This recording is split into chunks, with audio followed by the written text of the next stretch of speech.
Welcome, fellow Phoenixes, to the Spiritual Phoenix Podcast, where we make a daily offering to the divine by putting our past on the pyre, searching the smoke for spirituality, turning the ashes into art, adapting isolation into connection, and manifesting mental wellness.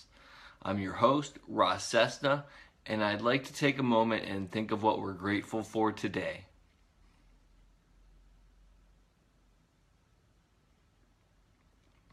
Today I'm grateful for the idea of this art project that I've been working on. I wrote up a rough draft of the submission outline so I could start to get people to add their own little 5x5 to it, because ideally it's a unity-based art project essentially, where I can connect the different paintings together and then make it into a larger piece of art that can then be moved around organically. It's something that I'm sure has been done before, but I don't know if it's been done the way that I'm doing it, and that's something that came from the source energy. Granted, I'm a conduit for it, and I'm grateful to be a conduit for that as well. Today's topic is seeing yourself through the eyes of another. And I have two quotes about that. The only true voyage, the only bath in the fountain of youth, would be not to visit strange lands, but to possess other eyes, to see the universe through the eyes of another, of 100 others, to see the 100 universes that each of them sees, that is, each of them is. And this we do with artists. Like these, we do really fly from star to star. And that was said by Marcel Proust. The next one is, we gaze continually at the world, and it grows dull in our perceptions, yet seen from another's vantage point, as if new, it may still take the breath away. And that was said by Alan Moore. Upon reading one of my daily readings this morning, I had an immediate sense of refusal to accept what it was stating. It suggested the importance of viewing ourselves through the eyes of another in order to help spot areas that may need more development. It went as far as to say that we need to actively ask others their perception rather than have it offered in the heat of a moment in response to our actions. Having formerly suffered from extreme social anxiety, this created some panic in me. Social anxiety for me was just that, seeing myself through the eyes of another, but with the filter of my subjective impression of myself, my self-loathing, my overemphasis of my flaws, my knowledge of my once thought broken parts, thinking I was the center of the universe.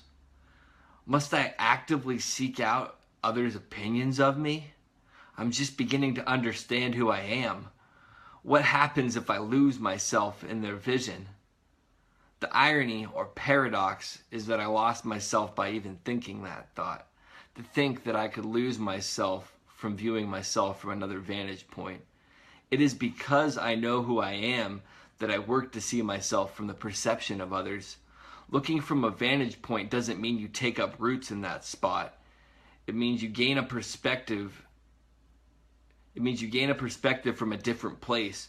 Using the analogy of a photo of Earth from outer space, I will further explain this concept. When we take a photo from space, we get a perspective of the planet that we cannot see from our traditional vantage point. We are able to see roughly 12,437 miles east to west and about 12,416 miles north to south. Both of these numbers are rough estimates of the visible Earth in a photo, as math is not my strong suit. So we can see a lot that we typically can't see. However, from that perspective, we don't really get to see the complexities that actually make up the awesome wonder of Earth. We see the big picture, but not the fine details. The photo itself is eventually transferred back to Earth, and then the data is interpreted dependent upon what they are looking for. We are no different. We can ask others to give us perspective about us to gain a larger picture from an outside perspective, but we also need to remember the following. 1. They are only seeing a simplified picture. 2. This picture is filtered through their lens. 3. This lens may be looking for quote-unquote infrared images while we view the world in quote-unquote ultraviolet, meaning they may see the entire world differently. 4, they may have a smudge or debris on their lens, meaning they may have a bias, have their own issues that are being interjected into their opinion of us, or things along those lines. 5, the image that they portray to us still has to pass through our filter as we download it and is liable for misinterpretation, meaning they could point out something as a flaw that is a flaw, but our own cognitive dissonance rejects it and immediately sets up defenses. 6, we have the ultimate ability to interpret the data in our own lives with substantially more information about what makes up what they see if we have the capacity to be honest with ourselves. And I know that this isn't unique to me, but sometimes in the past I have lied to myself, and sometimes without even realizing it until later. So in essence, we still have to pass everything through our own filter regardless. So even when we ask others to tell us how they see us, we are actually only able to see ourselves as they see us through our own perception of their vantage point. It is the equivalent of having to look at yourself in the mirror through a pair of binoculars. Obviously, we can't incorporate the perception of everyone when one considers everyone's quote-unquote normal is abnormal to someone. That some people will simply find flaws in your better qualities, etc. However, there could be areas in our lives that could flourish with the addition of a totally new perspective to the landscape of our character. We can't just have an echo chamber of like minds who see the world just as we do. Otherwise, the asking for an outside perspective becomes pointless. Have I grown from others' perspectives of me? Yes. Have I regressed by taking to heart others' opinions of me? Yes. Will I at least try to see another's viewpoint of me without immediately writing it off and without accepting this fact? Yes. I am working on that, and I am much better at it than before. At the end of the day, though, even their opinion of me is filtered through my perspective. So it comes down to this. Should we get an outside perspective? Yes. Should we consider the opinions of others about our actions, character, etc.? Yes. Do we have to interpret their opinion as absolute? Certainly not. It's more like a reduced, abstract opinion that we have to fill in with the finer details they can't see.